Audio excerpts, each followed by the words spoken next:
Coucou les amis, c'est Sandra, j'espère que vous allez bien, j'espère que vous avez passé une bonne nuit, j'espère que la vibe est bonne ce matin, que vous êtes en forme, que vous êtes plein d'énergie pour démarrer cette belle journée de l'an de grâce 2024. Aujourd'hui, j'avais envie de vous parler d'une autre réalité. Il y a une chaîne que j'aime bien, c'est la chaîne de Julie Couvreur qui parle, justement le titre de la chaîne c'est Une autre réalité, si je dis pas de bêtises. Et j'aime bien cette chaîne parce que déjà j'aime beaucoup la voix de Julie Couvreur. Et puis ce que j'aime aussi c'est justement voir les choses d'un autre point de vue, voir la réalité d'un autre point de vue. Après, il y a des gens qui diront que c'est conspirationniste, c'est complotiste, et blablabli, et blablabla. Mais bon, je m'en fiche. Moi, ce que j'aime, c'est la curiosité, c'est le fait de pouvoir examiner une chose de différents points de vue, de pouvoir débattre. Le débat, c'est très très important. Et ça date pas d'aujourd'hui que le débat est quelque chose contre lequel le pouvoir lutte. On lutte contre le débat. Combien de fois on a entendu ces derniers mois, ces dernières années à la télé, la phrase « je ne peux pas vous laisser dire ça » venant d'un journaliste. Une personne qui ne tenait pas des propos haineux, qui ne tenait pas des propos racistes, qui ne tenait pas des propos violents. Voilà, alors que par contre on a entendu des gens tenir des propos extrêmement haineux et violents par rapport à ce qui se passe actuellement en Israël, et ça passe quoi. Donc toujours ce deux poids deux mesures insupportable. Voilà, mais en tout cas, donc hier je regardais sur la chaîne de Julie Couvreur Une autre réalité. Elle parlait de Rennes-le-Château. Je ne sais pas si vous connaissez Rennes-le-Château, c'est un petit village en France qui est célèbre parce que plein de mystères. Donc une église dont le prêtre était l'abbé Saunière, qui a eu mystérieusement des fonds de la part d'une personne qui aurait pu être une reine de France. Je me souviens plus du nom de la reine en fait, de cette personne. Mais voilà, il a eu des fonds mystérieusement, il a commencé à creuser dans l'église, il a rénové l'église d'une manière incroyable, et il a fait des découvertes.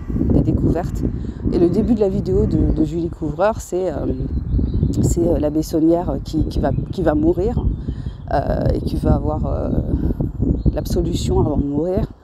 Et le prêtre qui le confesse refuse de la lui donner, ce qui est très très rare, c'est ce qu'elle dit dans la vidéo.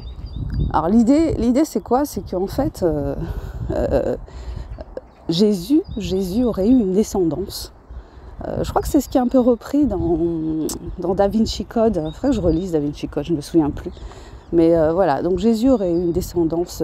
Jésus se serait marié avec Marie-Madeleine, et qui n'était pas comme on a essayé de la faire passer. On a essayé de la faire passer pour une prostituée. C'était pas une prostituée, c'était l'épouse de Jésus. Et Marie-Madeleine se serait enfuie à la mort de Jésus et se serait réfugiée avec les enfants de Jésus en Gaule, donc en France. Et à partir de là serait née une dynastie.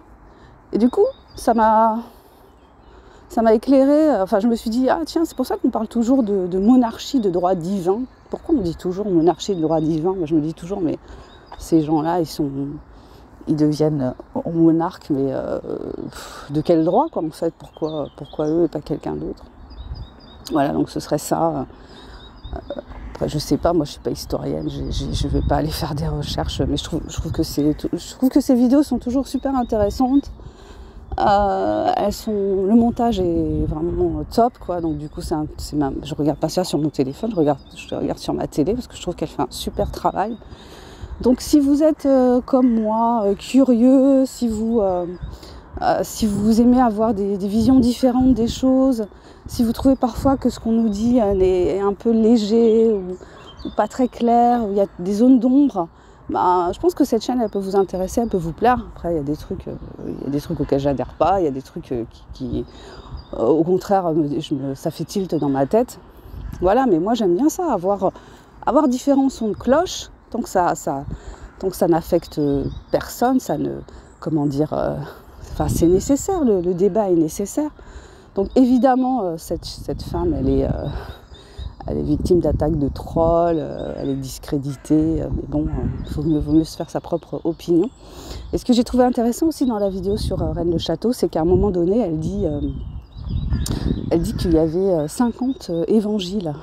On est au courant de, je crois que c'est 12, 12 apôtres, 12 évangiles. Et en fait, il y en aurait 50 dont des évangiles qui sont dits apocryphes. Et voilà, donc une vision de cette... une vision de Jésus, enfin de la vie de Jésus a été privilégiée. Et il y en aurait d'autres, dont une qui dirait que le rabbi Jésus s'est marié, a eu des enfants, et que ses enfants, sa femme, les aurait ramenés en Gaule. Bon. Everything is possible. Voilà, écoutez, c'était ça que j'avais envie de partager avec vous aujourd'hui.